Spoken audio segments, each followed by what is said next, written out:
Návod k montáži teplem smrštitelné radiačně síťované spojky se zatavenými zátkami.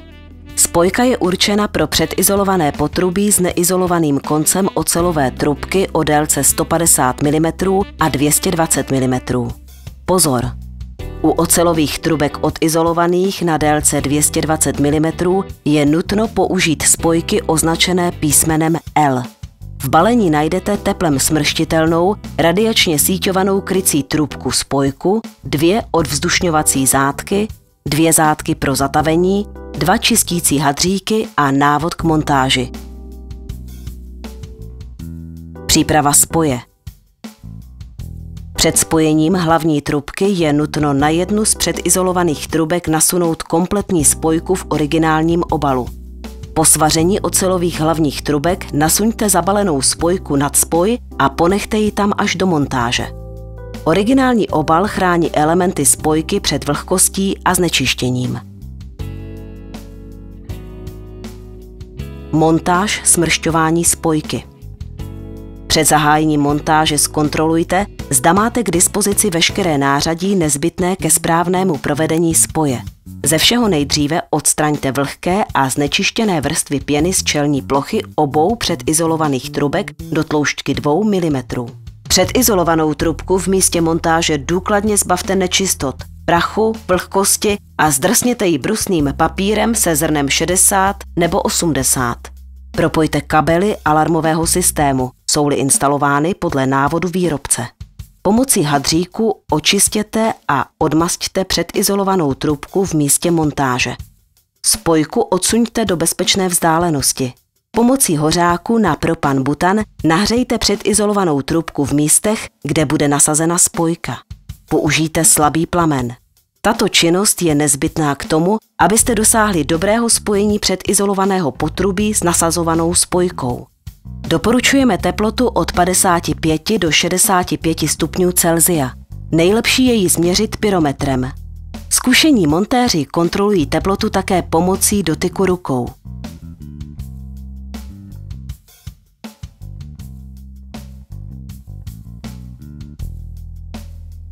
Poté ze spojky odstraňte ochrannou folii a spojku vyrovnejte na střed v prostoru montáže. K tomu můžete použít nalévací otvory, kterými můžete prostrčit prsty, ucítíte okraje předizolovaných trubek a podle nich vyrovnáte polohu na střed. Na povrchu předizolované trubky označte polohu konců spojky.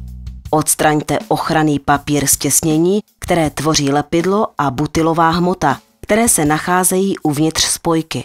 Pomocí stabilního plamene propan-butanového hořáku smršťujte konce spojky. Začněte nahoře a postupně přejíždějte směrem dolů. Se smršťováním začněte od začátku hrdla a postupně přesunujte hořák směrem k okraji. Při přesouvání hořáku směrem k okraji nahřívejte trubku rovnoměrně kolem její osy. Smršťování provádějte tak, abyste dosáhli souososti spojky a předizolované trubky. Stejný postup zopakujte také na druhém konci spojky. Při nahřívání dávejte pozor, aby plamen hořáku nepoškodil nalévací otvory ani plášť trubky. Proces nahřívání můžete ukončit, pokud je povrch v oblasti smršťování zcela hladký. To jest, nejsou viditelné stopy po původním mnohoúhelníkovém tvaru hrdel spojky. Jsou povolena malá přebarvení fialové až modré barvy, která vznikla během smršťování.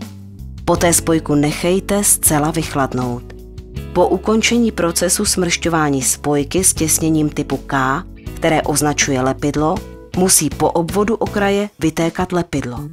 Po ukončení procesu smršťování spojky s těsněním typu M, označujícím butylovou hmotu, a P, označujícím lepidlo a butylovou hmotu, se po obvodu okraje může objevit malé množství butylové hmoty. Doporučení, která se týkají předizolovaných spojek, hovoří o nutnosti provést zkoušku těsnosti pomocí zkušebního tlaku 0,2 barů. Výsledek zkoušky se považuje za pozitivní, pokud po uplynutí alespoň 2 minut není pozorován pokles tlaku. Zkouška se provádí při teplotě spojky pod 40 stupňů Celsia. U správně smrštěné teplem smrštitelné spojky od firmy Radpol S.A. není nutné provádět zkoušku těsnosti. Vyplňování spoje pěnou.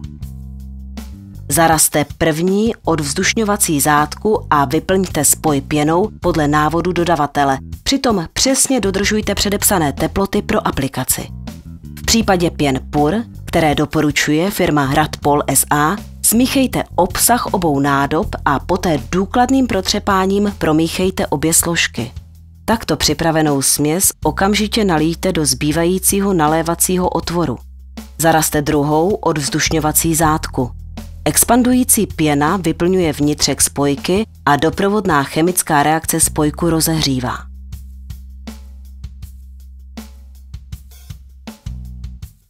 Zatavování ochranných zátek. Po stvrdnutí pěny PUR a vychladnutí spoje odstraňte odvzdušňovací zátky. Pomocí brusného papíru očistěte okolí otvorů. Navrtejte otvory kuželovým vrtákem o průměru 27 mm a poté odstraňte odpad z vrtání. Zátku upevněte do držáku a pomocí ohřívače rozehřívejte zátku a nalévací otvor, dokud nezačne vytékat roztavený polyetylen. Během nahřívání zátky provádějte rukojetí držáku krouživé pohyby, aby došlo k rovnoměrnému vytečení materiálu po celém obvodu zátky. Poté zatlačte zátku do roztaveného povrchu otvoru a přidržte jej až do vychladnutí. Při zatlačování se horní plocha zátky musí dostat do úrovně povrchu spojky. Vyteklý materiál musí vytvořit váleček, symetrický po celém obvodu. Vizuální kontrola namontované spojky. Po ukončení montážních prací proveďte vizuální kontrolu správné montáže spojky.